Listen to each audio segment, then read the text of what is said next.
నమస్తే, welcome to KTV Telugu. నేను Vasant. Machine 2024 విజేతలెవరో కార్యక్రమంలో ఏపీలోనే హై ప్రొఫైల్ నియోజకవర్గాల్లో ఒకటి విజయనగరం అసెంబ్లీ స్థానం. టీడీపీ నేత పూసపాటి రాజవంశీకుడు అశోక గజపతిరాజు కంచుకోటగా ఉన్న ఆ నియోజకవర్గంలో టీడీపీ పట్టు క్రమంగా సడలుతోంది.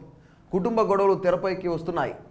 ఈ క్రమంలో గత ఎన్నికల్లో అశోక్తో పాటు ఆయన కుమార్తె కూడా ఓడిపోయారు. ఇప్పుడు మరోసారి ఎన్నికలు ముంచుకొచ్చేశాయి. వారి పరిస్థితి ఎలా ఉంది? వైసీపీ అభ్యర్థిని మార్చి అయినా గోల్ కొడుతుందా? విజయనగరం నియోజకవర్గంలో మొట్టమొదటిసారిగా 2019లో వైసీపీ విజయం సాధించింది. వైసీపీ వేవ్లో టీడీపీ కంచుకోట బద్దలైంది. అలాంటి చోట తాజా రాజకీయ పరిస్థితులు చర్చనీయాంశంగా మారాయి. రాబోయే ఎన్నికల్లో గెలిచేదెవరన్నది sitting MLA Kolagatla Veerabhadra Swamy, TDP నేత అశోక్ గజపతిరాజు మధ్య హోరాహోరీ పోరు నడుస్తోంది. కానీ విచిత్రం ఏంటంటే ఈసారి వీరిద్దరూ బరిలో ఉంటారా లేదా అన్నది మాత్రం స్పష్టత రాలేదు. విజయనగరం అసెంబ్లీ నియోజకవర్గంలో 1978లో తొలిసారి జనతా పార్టీ నుంచి ఎమ్మెల్యేగా గెలిచిన అశోక్ గజపతిరాజు 1983 నుంచి 99 వరకు వరుసగా 5 సార్లు తెలుగుదేశం నుంచి విజయనగరం ఎమ్మెల్యేగా ఎన్నికయ్యారు. మొత్తంగా 7 సార్లు ఎమ్మెల్యేగా గెలిచి విజయనగరం సెగ్మెంట్లోనే కొత్త చరిత్ర సృష్టించారు. ఈ నియోజకవర్గంలో ఉన్న ఏకైక మండలం విజయనగరం. పట్టణంతో పాటు మండల పరిధిలో 2,30,000 మందికి పైనే ఓటర్లున్నారు. వీరిలో బీసీల ఓటు బ్యాంకు ఎక్కువగా ఉంటుంది. వాళ్లే ఇక్కడ గెలుపోటములను నిర్దేశిస్తూ ఉంటారు. గత ఎన్నికల్లో తొలిసారి వైసీపీ ఇక్కడ గెలుపు జెండా ఎగిరేసింది.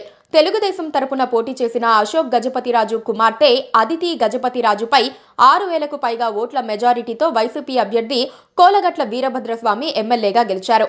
సిట్టింగ్ ఎమ్మెల్యే కోలగట్ల వీరభద్రస్వామికి విజయనగరంలో మంచి ఇమేజ్ ఉంది. కానీ అధికారంలో ఉండటం వల్ల అడిగిన పనులు చేయలేక కొంతమందికి దూరమయ్యారు. ఇటీవలే జరిగిన గ్రాడ్యుయేట్ ఎమ్మెల్సీ ఎన్నికల్లో విజయనగరంలో వైసీపీకి ఓట్లు తెచ్చిపెట్టలేకపోయారు.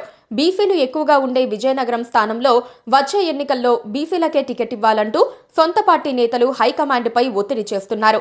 వైశ్య వర్గానికి చెందిన వీరభద్రస్వామికి డిప్యూటీ స్పీకర్ పదవి ఇచ్చారు సీఎం జగన్. ఆ వర్గం నుంచి మంత్రిగా ఉన్న వెల్లంపల్లి పదవిని తీసేసి ఆ పదవి ఇవ్వటంతో కోలగట్లకు సమస్యగా మారింది. అందుకే తనకు బదులుగా తన కుమార్తెకు టికెట్ ఇవ్వాలని ఆయన హైకమాండ్పై ఒత్తిడి పెంచుతున్నారు. టీడీపీ తరఫున నేరుగా అశోక గజపతిరాజునే పోటీ చేస్తారన్న గ్యారంటీ లేకపోయింది. గత ఎన్నికల్లో పోటీ చేసి ఓడిపోయిన ఆయన కుమార్తె అదితి గజపతిరాజు తానే పోటీ చేస్తానని ప్రచారం చేసుకుంటున్నారు. తానే పోటీ చేస్తానంటున్నారు. మరోవైపు మాజీ ఎమ్మెల్యే ఒకప్పుడు అశోక్ ఆశీస్సులో గెలిచిన మీసాల గీత విజయనగరంలో ప్రత్యేక ఆఫీస్ పెట్టుకుని టికెట్ కోసం ప్రయత్నిస్తున్నారు. తనకే ఛాన్స్ ఇవ్వాలని కోరుతున్నారు. అయితే గత ఎన్నికల్లో టీడీపీ ఓటమితో ఈసారి ప్రయోగాలకు తావు లేకుండా నేరుగా అశోక గజపతిరాజునే బరిలోకి దించాలని చంద్రబాబు నిర్ణయించుకున్నట్లు టీడీపీ వర్గాల్లో చర్చ జరుగుతోంది. దీంతో పోటీ హోరాహోరీగా ఉంటుంది. విజయనగరంలో ఇప్పటి వరకు 2 సార్లు పూసపాటి కుటుంబంపై ఇతరులు గెలిచారు. ఆ ఇతరులు కోలగట్ల మాత్రమే. 2 సార్లు ఆయన అతి స్వల్ప మెజార్టీతోనే గెలిచారు. క్లీన్ రాజకీయాలు చేసే పూసపాటి అశోక గజపతిరాజు ఎన్నికల్లో ₹1 పంచరం, మందు పంపిణీ లాంటి వాటి జోలికి పోరు. కానీ ఇతర పార్టీలు మాత్రం వాటితో ఎలక్షనీరింగ్ చేస్తాయి. మరి మారుతున్న రాజకీయాల్లో ఎవరిది పైచేయి అవుతుందన్నది చూడాల్సి ఉంది మరి. సో ఇలాంటి ఇంట్రెస్టింగ్ అప్డేట్స్ కోసం, అలాగే ఏపీ ఎన్నికల మినిట్ టు మినిట్ అప్డేట్స్ కోసం మా కేటీవీ తెలుగును సబ్స్క్రైబ్ చేయండి, అలాగే ఫాలో చేయండి. అంతవరకు సెలవు. నమస్తే.